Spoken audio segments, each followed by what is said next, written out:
Lemru elephant reserve के बारे में डिस्कस करेंगे इस लेक्चर में। ये रिसेंटली न्यूज में है। ये है अपना हिंदुस्तान, और ये आप साइड में देख रहे हो छत्तीसगढ़ का मैप है। छत्तीसगढ़ में एक डिस्ट्रिक्ट दिखाई दे रही है आपको, ये कोरबा डिस्ट्रिक्ट है। कोरबा डिस्ट्रिक्ट में ये देखो कोरबा सिटी है, काठगोरा है, पाली है और ये करताल, ये सिटी है। तो यहाँ पे कोरबा सिटी में है ये Lemru elephant reserve. Recently news में इसलिए है क्योंकि छत्तीसगढ़ की जो गवर्नमेंट है, सरकार है, उसने इसका एरिया घटाने के लिए प्रपोजल रखा है। इसका एरिया रिड्यूस कर रही है। अभी इसका एरिया है इस एलिफेंट रिजर्व का, जिसमें हाथी पाए जाते हैं, 1995 स्क्वायर किलोमीटर का, उसको 450 स्क्वायर किलोमीटर का कर रहा है घटा के छत्तीसगढ़। इसे छत्तीसगढ़ में सेंट्रल गवर्नमेंट ने 2007 में अप्रूवल दी थी। जब ये बना था तो 450 स्क्वायर किलोमीटर का ही था लेमरू एलिफेंट रिजर्व, लेकिन बाद में 2019 में वहाँ की स्टेट गवर्नमेंट ने, यानी कि छत्तीसगढ़ की गवर्नमेंट ने 450 से 1995 स्क्वायर किलोमीटर का एरिया इंक्रीज कर दिया था, लेकिन फिर दोबारा घटा रही है। तो क्यों घटा रही है ये भी जानेंगे। पहले इसके बारे में जानते हैं, एलिफेंट रिजर्व के बारे में। ये छत्तीसगढ़ की कोरबा डिस्ट्रिक्ट में पड़ता है, ये हमने देख ही लिया।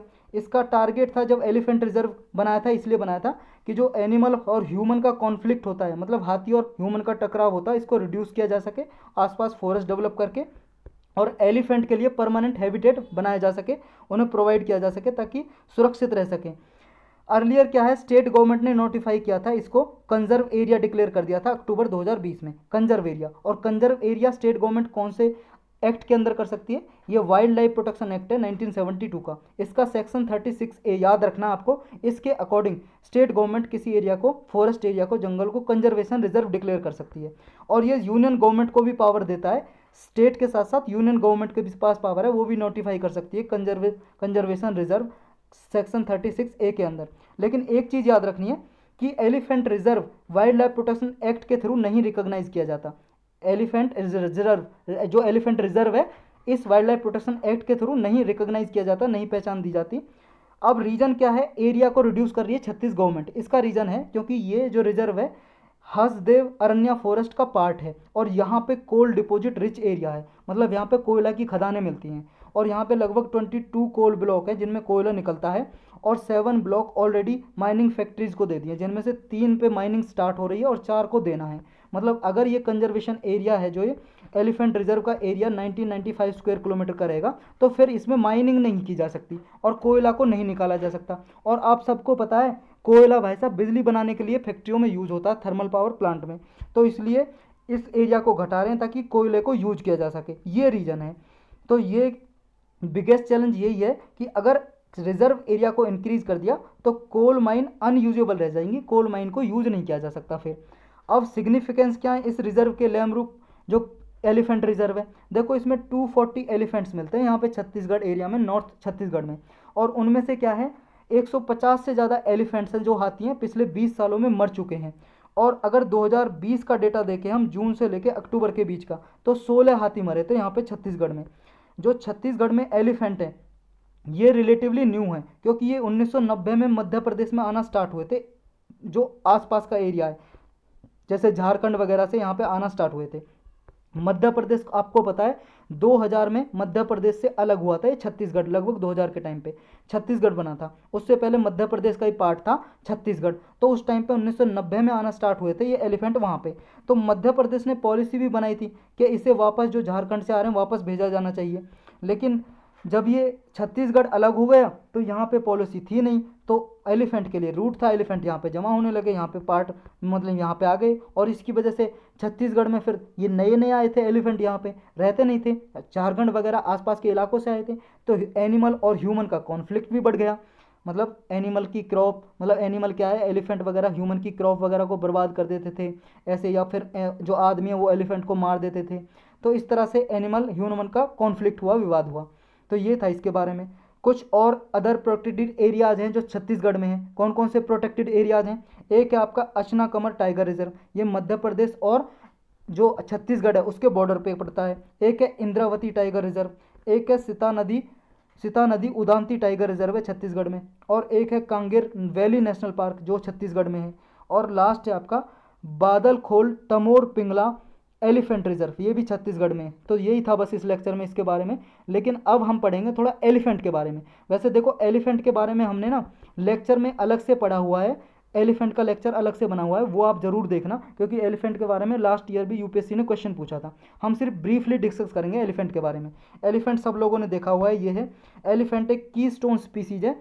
मतलब कीस्टोन स्पीसीज वो होते हैं, अगर ये एक स्पीसीज जो कोई भी कीस्टोन होता है अगर वो गायब हो जाए फॉरेस्ट एरिया से, तो और भी सारे स्पीसीज हैं, एनिमल्स वगैरह हैं, पशु वगैरह, उन पर भी प्रभाव पड़ता है, वो भी गायब हो जाते हैं, चले जाते हैं वहाँ से, या लुप्त हो जाते हैं, मर जाते हैं। तो इस तरह से ये कीस्टोन स्पीसीज हैं। और एशिया में एशियन एलिफेंट की तीन सब स्पीसीज हैं, तीन। एक तो इंडियन एलिफेंट, सुमत्रन एलिफेंट और Sri Lankan.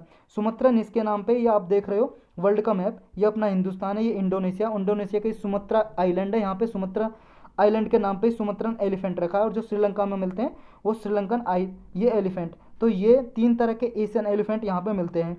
Indian elephant, Indian Asia में मिलते हैं तीन तरह के, इंडियन, सुमत्रन और श्रीलंकन। इंडियन एलिफेंट की बहुत बड़ी रेंज है, वाइडेस्ट रेंज, मतलब बहुत एरिया में मिलता है। इसका कंजर्वेशन स्टेटस क्या है इंडियन एलिफेंट का, जो इंडिया में मिलता है? इसका जो हमारा वाइल्ड लाइफ प्रोटेक्शन एक्ट है उसकी 6 लिस्ट होती है, 1 2 3 4 5 6, शेड्यूल 1 2 4 3 4 5 6 ऐसे हैं। उसके शेड्यूल 1 में मतलब हाईएस्ट प्रोटेक्शन दी गई है इसे। और जो IUCN है उसकी रेड लिस्ट में, एंडेंजर लिस्ट में, और साइट्स की अपेंडिक्स 1 में है। इसकी लिस्ट है 1 2 3 4, मतलब 1 2 3 है, अपेंडिक्स 1 2 3। और ये साइट्स और IUCN एक संस्था है इंटरनेशनल जो कंजर्व करती है प्लांट स्पीसीज का वर्ल्ड वाइड। अगर इनके बारे में जानना है आपको, लेक्चर देखना इन्वायरमेंट के प्लेलिस्ट में, 5 से 10 मिनट का होगा, वो जरूर देख लेना, CMS की जानकारी भी मिलेगी। कुछ और इनिशिएटिव लिए हैं एलिफेंट्स को कंजर्व करने के लिए इंडिया ने और वर्ल्ड लेवल पे। तो इंडिया के जानते हैं पहले थोड़ा सा है।